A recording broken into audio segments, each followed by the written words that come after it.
Kemarin bahwa OTT yang terjadi atas nama Letkol ABC, kita ketahui alurnya adalah melakukan profiling dulu, kemudian pengutitan hingga penangkapan. Prosedur ini mestinya cukup panjang, dan dari pihak KPK sudah tahu bahwa ini adalah oknum TNI. Namun lebih detailnya seperti apa kejadiannya nanti dan Puspom TNI akan menjelaskan. Silakan. Baik, terima kasih. Selamat siang untuk rekan-rekan wartawan. Jadi seperti apa yang disampaikan Kapuspen tadi, izinkan saya untuk menjelaskan kronologis kejadian yang kami terima. Jadi terus terang OTT ini kami terima dari berita media. Jadi setelah mendapat berita tersebut, kami mengirim tim untuk merapat ke KPK. Di sana berkoordinasi untuk yang tertangkap tangan dalam hal ini Letkol ABC sudah berada di sana. Kita dari tim Puspom TNI dengan KPK kita rapat gelar perkara yang pada saat gelar perkara tersebut akan diputuskan bahwa seluruhnya yang terkait pada saat OTT tersebut akan ditetapkan sebagai tersangka karena berdasarkan alat bukti yang sudah cukup. Dari tim kami terus terang keberatan kalau itu ditetapkan sebagai tersangka, khususnya untuk yang militer, karena kami punya ketentuan sendiri, punya aturan sendiri. Namun pada saat press conference ternyata statement itu keluar bahwa Letkol ABC maupun Kabasarnas Marsdia HA ditetapkan sebagai tersangka. Nah, di sini mulai bergulir, timbul polemik di media, yang pada intinya kami, apa yang disampaikan Panglima, sebagai TNI harus mengikuti ketentuan hukum dan taat kepada hukum. Itu tidak bisa ditawar. Dan bisa kita lihat siapapun personel TNI yang bermasalah, selalu ada punishment-nya tadi kalau Kapus menyampaikan. Setelah kejadian tersebut, setelah hasil pemeriksaan 1x24 jam sesuai dengan ketentuan, Letkol ABC baru diserahkan kepada kami dengan status oleh KPK sebagai tahanan.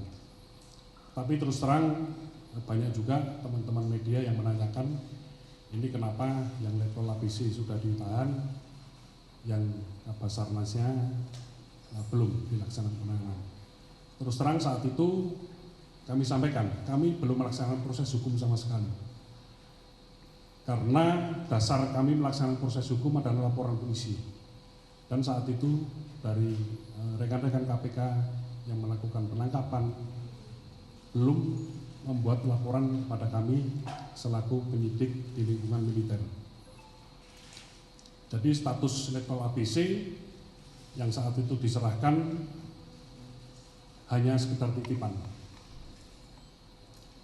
Dan seharusnya penyerahan yang bersangkutan ini diikuti dengan barang bukti yang ada pada saat OTT tersebut. Karena barang bukti uang yang ada ditangkap dari atau diambil dari Letkol ABC ini. Siang ini tadi sekitar pukul 10.30 kami baru menerima laporan resmi, ada laporan polisi dari pihak KPK. Disitulah kami baru bisa bergerak melaksanakan proses hukum terhadap 2 personel TNI yang nantinya setelah kita dalami kembali, tentunya dengan bukti-bukti yang cukup akan kita tingkatkan menjadi atau masuk kepada proses penyidikan dan kita tetapkan sebagai tersangka.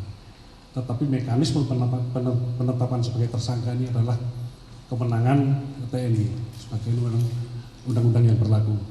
Jadi pada intinya kita saling menghormati, kita punya aturan masing-masing, TNI punya aturan, dari pihak KPK atau itu hukum umum punya aturan juga.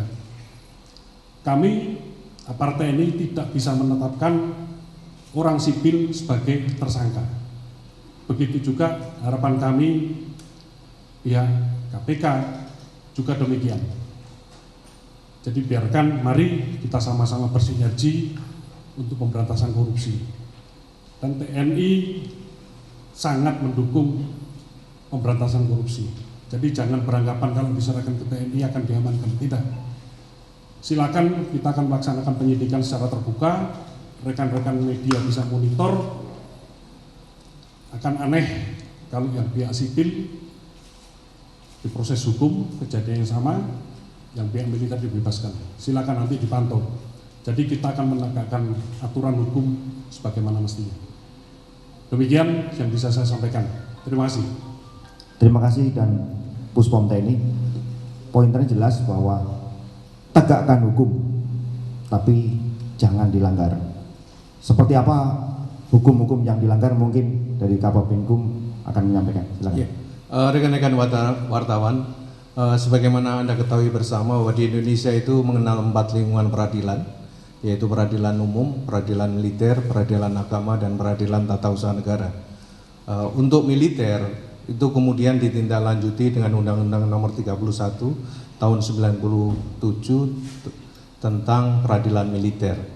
Oleh karena itu, untuk setiap tindak pidana yang dilakukan oleh militer, prajurit aktif itu tunduk kepada Undang-Undang 31 Tahun 1997. Selain itu juga tunduk kepada Kitab Undang-Undang Hukum Acara Pidana Undang-Undang Nomor 8 Tahun 81. Jadi pada intinya tidak ada prajurit TNI yang kebal hukum, semua tunduk kepada aturan hukum.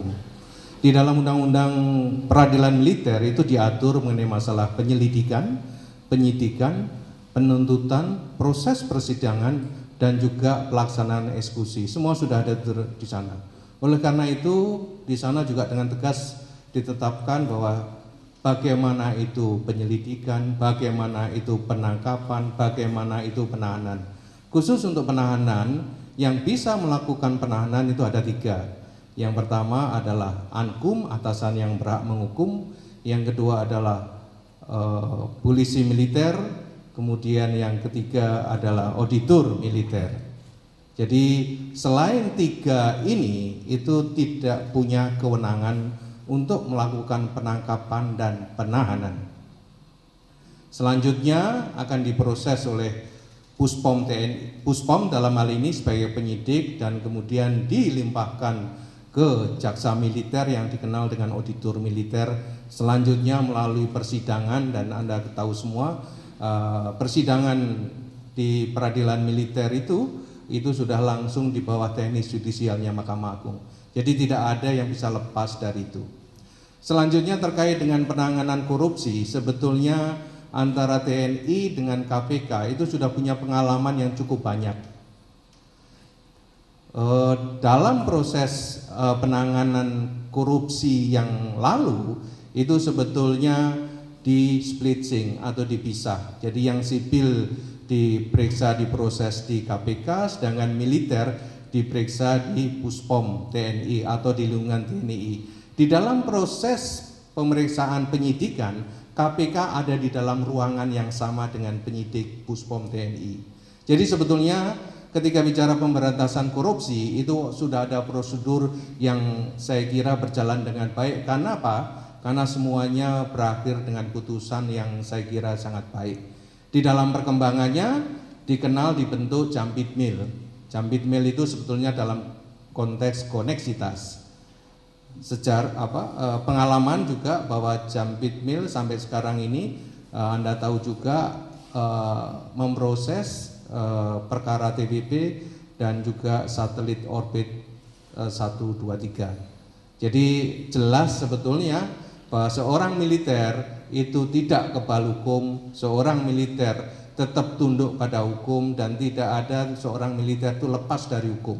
Akan tetapi prosesnya militer itu punya prosedur sendiri, punya aturan sendiri.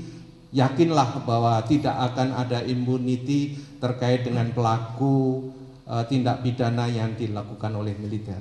Saya kira demikian, Pak Puspen. Terima kasih Kabapinkum TNI. Silakan Jambidmil mungkin atau auditor. Baik, terima kasih rekan-rekan wartawan. Mohon izin, atasan. Saya Jambidmil Saya Maiken Indrajit. Jadi kami ada di sini sebenarnya untuk memastikan bahwa tindak pidana ini adalah tindak pidana yang dilakukan oleh orang sipil dan militer. Dan itu sebenarnya sudah diatur dalam undang-undang, yaitu di pasal 89 Undang-Undang 81 Undang-Undang Nomor 8 Tahun 81 tentang Kitab Undang-Undang Hukum Pidana. Jadi landasan dasar hukum dari Jampitmil ini adalah koneksitas. Jadi dikatakan koneksitas karena ada koneksi, ada perbarengan tindak pidana dilakukan oleh orang sipil dan militer. Nah, kami ini dilahirkan dari undang-undang, ini yang ditangani oleh Jampitmil. Selama ini yang seperti tadi disampaikan oleh Kababinkum, Jampitmil sudah melaksanakan proses hukum terhadap tindak pidana yang dilakukan oleh orang sipil dan militer, yaitu perkara TWP dan masalah satelit Artemis. Ini kami memastikan bahwa karena ini tindak pidana ini dilakukan oleh bersama-sama orang sipil dan militer, seyogianya bisa ditangani oleh Jampitmil. Ini kenapa? Supaya lebih memudahkan. Jadi nanti kalau orang sipil seperti tadi sudah disampaikan oleh dan Puspom TNI tentang kesulitan tentang pemeriksaan tadi yang sudah diserahkan tapi ternyata barang bukti nggak diserahkan, sehingga nanti akan kesulitan juga melakukan pemeriksaan, melakukan penyidikan. Nah, kalau ini jadi satu dilaksanakan oleh tim penyidik dari KPK maupun penyidik dari militer yang ada di dalam organisasi Jampitmil. Jadi Jampitmil ini menjadi bagian atau organisasi baru yang ada di Kejaksaan Agung. Nah, seyogianya saran kami bisa ditangani oleh Jampitmil supaya nanti dalam proses-proses ini tidak ada kesulitan. Tentu saja bisa kita prediksi akan ada disparitas nanti dalam hal hukuman karena proses-proses ini kan berbeda gitu. Itu saja yang bisa kami sampaikan. Sekali lagi terima kasih. Terima kasih Jampitmil. Rekan-rekan media, tadi seperti saya sampaikan di awal bahwa ketika Panglima TNI melaksanakan rapat terbatas, seperti yang kita ketahui bahwa sebelah saya ini adalah Dan Puspom TNI, Kababinkum, Jampitmil, Orjen. Kemudian di belakang ini ada dan di Puspom AU, Puspom AD dan Puspomal. Jadi kami lengkap semua untuk tegas jadi menyampaikan bahwa tegakkan hukum, tapi penegak hukum jangan sampai melanggar hukum. Setelah kegiatan ini, setelah konferensi pers, kami berencana akan ke KPK untuk melaksanakan koordinasi. Silakan Rita. Silakan. Mike.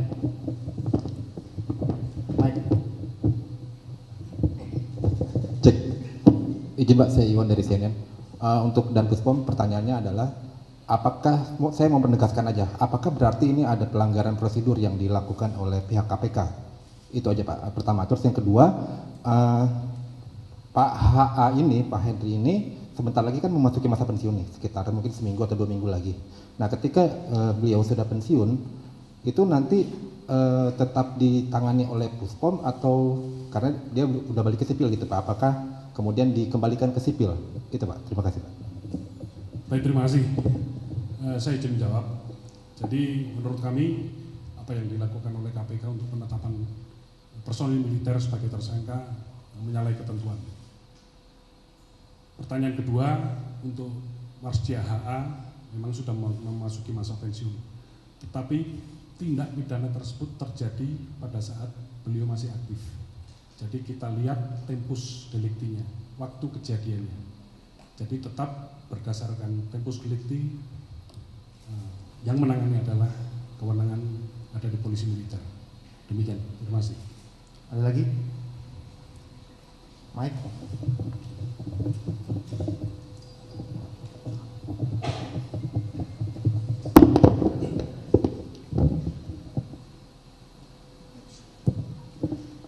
Izin Bapak Gita Irawan Pak dari tribunnews.com mau tanya Pak, ada kemarin beredar kabar juga kalau kemarin pas dia HA ini sempat menemui dan Puspom juga Pak, apa betul kabar tersebut dan kemudian apa yang dibahas gitu Pak dalam pertemuan tersebut.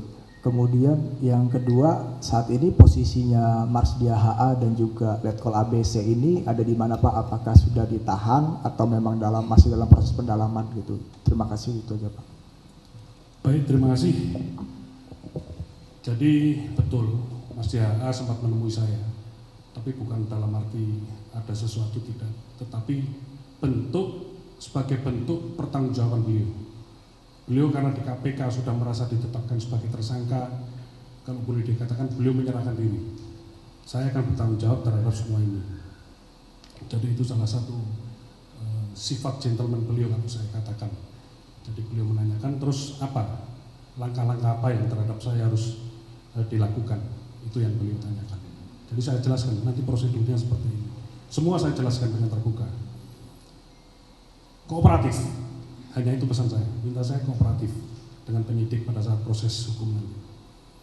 Terus yang kedua, tadi masalah posisi siang ini terus terang yang tadi saya sampaikan, saya baru menerima laporan polisi. Jadi kalau ibaratnya proses hukum adalah dalam satu ruangan, kuncinya itu baru saya terima siang ini. Jadi kemarin yang ada penetapan tahanan dan yang lain-lain, ya kami belum bisa masuk ruangan, belum bisa melaksanakan proses hukum. Jadi setelah kami pegang kunci, kami baru bisa melaksanakan penahanan, penyitaan, penggeledahan, dan yang lain-lain, sebagaimana proses hukum yang berlaku. Jadi itu, terima kasih.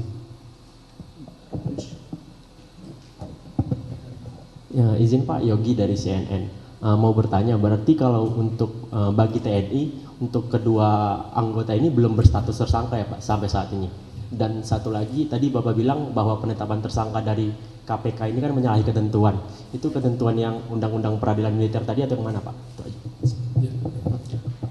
Jadi beliau berdua belum kita tetapkan sebagai tersangka karena kita baru terima laporannya hari ini. Nanti kita kembangkan, termasuk dari tentunya kita akan koordinasi dengan KPK bukti-bukti apa yang sudah didapat, minimal 2 alat bukti, sehingga kami bisa mengambil langkah lebih lanjut, meningkatkan proses penyelidikan sama dengan yang di KPK menjadi penyidikan. Di situ baru nanti akan kita tetapkan sebagai tersangka. Terus yang kedua, masalah ketentuan di peradilan militer sudah jelas bahwa kita TNI ada kekhususan, ada undang-undang tentang peradilan militer 31 tahun 97. Nah itu yang kita gunakan. Ya KPK dan yang lain-lain punya juga. Harapan kami semua tentunya sebagai penegak hukum untuk memberantas korupsi ini, mari kita ikuti aturan yang ada pada masing-masing. Demikian. Terima kasih. Terima kasih. Kapolri menambahkan. Jadi prosedurnya tadi yang sampaikan sudah benar, dan saya tadi juga menyinggung bahwa kita sebenarnya sudah punya pengalaman. Dulu ketika KPK memeriksa perkara korupsi dan pelakunya itu sipil dan militer, ketika menyentuh kepada militer itu KPK langsung komunikasi sama kita, tidak kemudian langsung ditahan, ditetapkan status, kemudian di framing, di broadcast gitu, enggak, ditetapkan kita, terus kemudian kita dalami bersama dan kemudian kita sampaikan bersama itu. Ya, silakan. Yang belakang ya. Anda di sini yang belakang.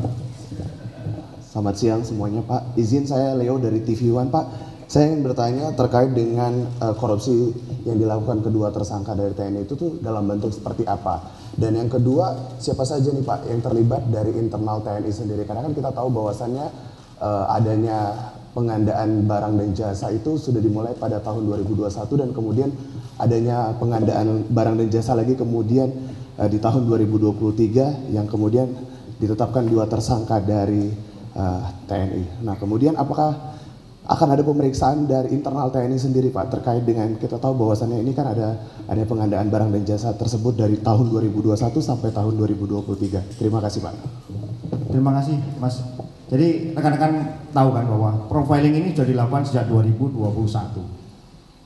Ya, dari sejak 2021. Namun kami baru tahu kejadiannya kemarin dari media. Silakan. Baik, terima kasih.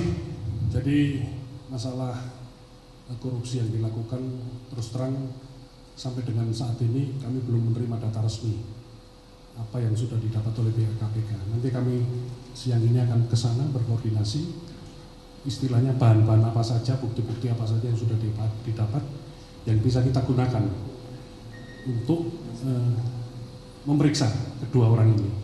Nanti pengembangannya sampai di mana kita lihat. Saya belum berani memastikan apakah ini berkembang atau tidak, karena saya belum sampai dengan saat ini kita belum bukan bukti atau data-data dari KPK. Demikian.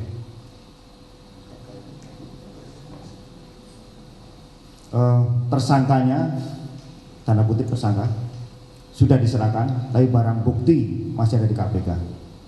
Silakan dicermati sendiri kronologis seperti ini. Ya, silakan. Yang tadi belakang itu belum, dari tadi ngacung terus. Pak, izin mau nambahin boleh? Ini untuk penekanan saja. Kenapa kan sudah ada barang bukti yang memang ditahan pada saat KPK melakukan tangkap tangan seperti itu senilai 999,7 juta, dan kemudian itu ditangkap langsung di dalam mobil tersangka yang merupakan anggota TNI. Nah, kemudian kenapa barang bukti tersebut sampai saat ini belum diterima oleh Puspen TNI seperti itu, Pak? Untuk memperjelas saja alasannya seperti apa? Mungkin lebih tepat ditanyakan ke sana, Pak. Karena kita hanya menerima penyerahan dua orang ini.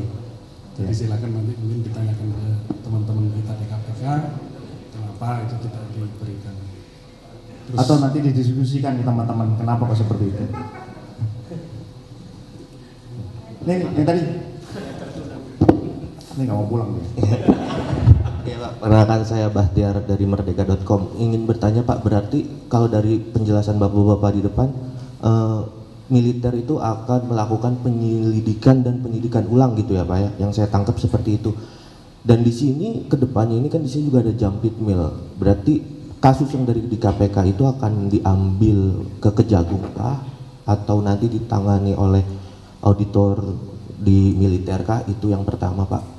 Dan yang kedua, ya kita tahu, kalau ini saya pengen minta tanggapan aja sih Pak, dan pandangan dari Bapak-Bapak, bahwa kita tahu kalau OTT itu kan cepat gitu ya Pak ya, cepat tangkapnya langsung cepat gitu ya, dan mungkin kalau ada pandangan yang kalau koordinasi dulu ntar keburu kabur itunya orangnya gitu ya. Nah itu bagaimana Pak pandangan dari Bapak-Bapak kalau karena kedua anggota TNI ini kan tertangkap dalam proses OTT gitu ya Pak ya.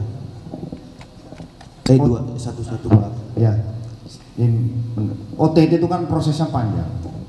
Tidak semena-mena ketemu di jalan langsung ditangkap. Kan bisa koordinasi. Ya, silakan. Baik, terima kasih. Jadi kaitan dengan OTT tadi, ini saya sedikit luruskan bahwa memang serah terima uang itu ada di BRI, dan beritanya di BRI, lapangan parkir BRI Mabes AR. Tetapi kedua orang ini ditangkap di luar markas besar TNI. Ini perlu saya tegaskan. Jadi khusus Letkol ABC ini ditangkap, kalau boleh saya katakan, di daerah Cipayung, di warung Soto Seger Boyolali dekat Polsek Cipayung. Nah, hanya di berita ditangkap di daerah Cilangkap. Nah, ini yang seolah-olah ini ditangkapnya di lingkungan Mabes TNI. Berikutnya soal koordinasi, apalagi pelaksanaan di sini, Pak. Kalau itu koordinasi baik dengan kita, tadi saya sampaikan. Kalau takut bocor, udah nggak usah ngasih awalnya. Kasih tahu Pak, jam sekian standby, nanti kami jemput, kami mau nangkap TNI Pak. Udah kita ikut Pak. Kita nggak akan tanya di mana masalah apa enggak, kita akan ikut. Ini kan dekat sekali Pak di Mabes AR. Mungkin nggak usah ditangkap di luar, cukup di parkiran kita tangkap. Kita yang menangkap, mereka menangkap. Saya kira demikian. Ya, ada lagi? Dari Metro. Selamat siang Bapak-Bapak, saya Sarah dari Metro TV. Sebenarnya mau menegaskan aja, jadi kapan ini dari Kabasarnas maupun dari Letkol ABC akan ditangkap oleh polisi militer TNI? Terima kasih. Terima kasih. Kalau kapannya mungkin dalam waktu secepatnya setelah kelengkapan administrasi untuk proses penyidikan sudah kita lengkapi. Jadi kita nggak usah khawatir rekan-rekan bahwa ini akan kita olor-olor supaya tetap dengan bukti-bukti yang ada. Hanya tadi kita perlu kelengkapan alat buktinya dari KPK. Saya kira sudah cukup, dan kita misalkan melakukan penyelidikan sebagai prosedur sebelum ke penyidikan itu saya kira tidak perlu terlalu lama, karena apa yang sudah dilakukan KPK tentunya sama dengan apa yang kita perlukan nanti. Jadi demikian. Ya, Mbak dari Mabes TNI, Mbak. Itu logonya Mabes TNI. Oke Pak, saya Rizka dari Kompas TV, selamat sore. Kalau misalnya tadi kita berbicara soal proses penangkapan dan penetapan tersangka gitu kan dari militer, ini juga punya cara sendiri, dari KPK punya cara sendiri.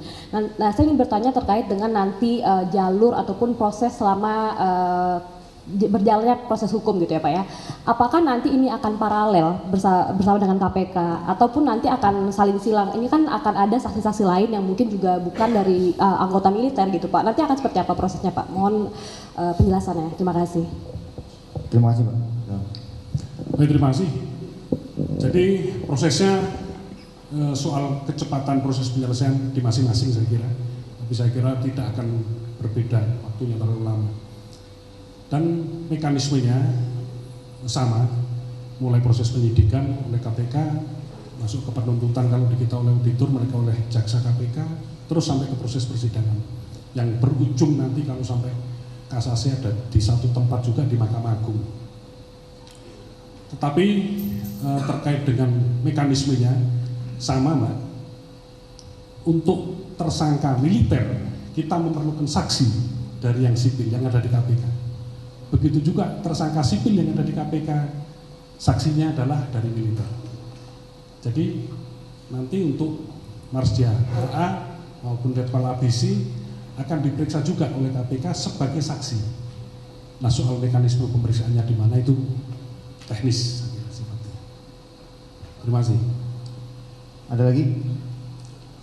Mas, terakhir ya? Karena kami akan segera menuju ke KPK lain.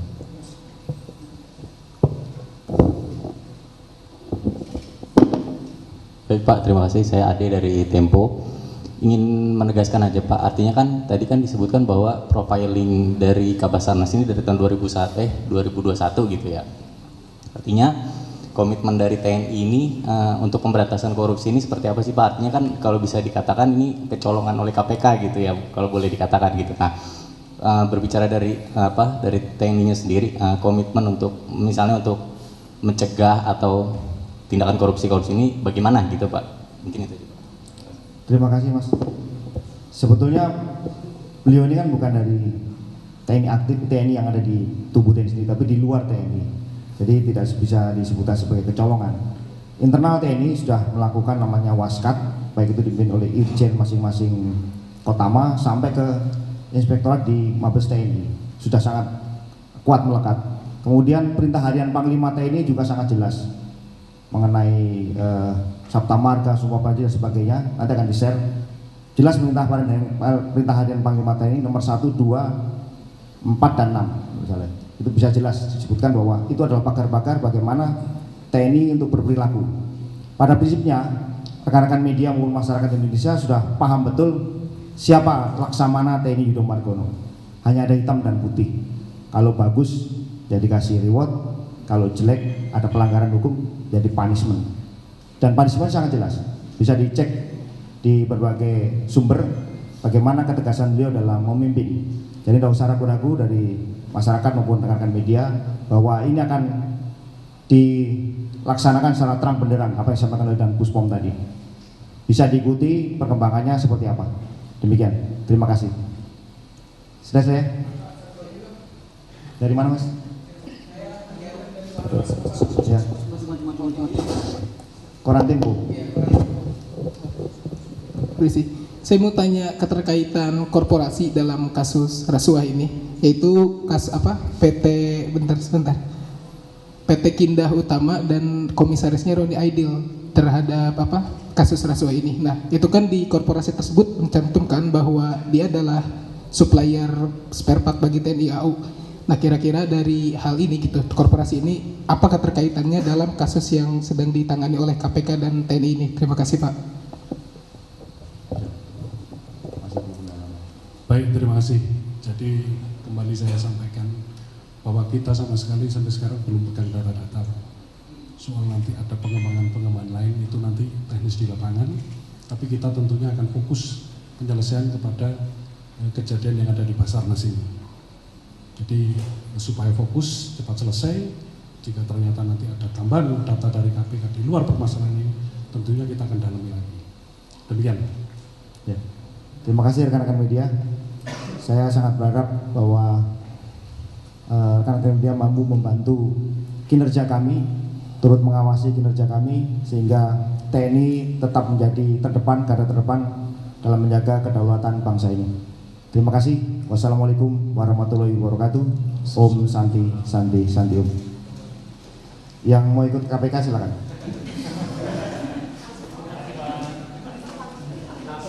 Langsung.